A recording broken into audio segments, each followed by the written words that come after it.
فاضلپور میں احساس کفالت سینٹر ریٹیلر اور ایجنٹوں کے رحم و کرم پر چھوڑ دیا گیا۔ کارروائی ہونے کے باوجود بھی مستحق خواتین کے پیسوں سے دوبارہ کٹوتی کی جانے لگی۔ متاثرہ خواتین نے دہائی دیتے ہوئے مستقل حل کا مطالبہ کر دیا۔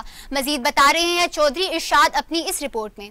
ٹھیک ہے 12 تو سارے بندے 12 تک 11,500 وہ سامنے بھی تن سامنے چوری اوپر سے سینہ زوری اور ساتھ میں گنڈہ گردی بھی۔ Government boys degree college Fazilpur میں قائم احساس کفالت سینٹر مستحق خواتین سے لوٹ مار عروج پر پہنچ گئی۔ ریٹیلر اور ایجنٹس نے احساس کفالت سینٹر پر ہر 12,000 روپے پر 1000 سے 500 روپے کٹوتی کا معمول بنا لیا۔ انتظامیہ، سیکورٹی اداروں اور ٹائیگر فورس نے بھی آنکھیں بند کر لی۔ گزشتہ دنوں ہونے والی ایک کارروائی میں پولیس نے رنگے ہاتھوں ملزمان کو گرفتار کر کے FIR بھی درج کی تھی۔ ایک بار پھر غریب نادار اور مستحق خواتین سر عام لٹنے لگی۔ احساس کفالت سینٹر فاضلپور میں ٹاؤٹوں اور ایجنٹوں کے راج نے بے سہارا اور اکیلی خواتین کو مشکلات میں مبتلا کر دیا۔ ویڈیو منظر عام پر آنے کے باوجود بھی ملزمان بڑی ڈٹائی کے ساتھ دھمکیوں پر اتر آئے ہیں۔ اعلان فاضلپور نے ڈپٹی کمشنر سمیت اعلیٰ حکام سے نوٹس لینے اور مستقل کارروائی کا مطالبہ کر دیا ہے۔ ٹھیک ہے 12 تو سارے بندے 12 تک 11,500 وہ سامنے بھی تن سامنے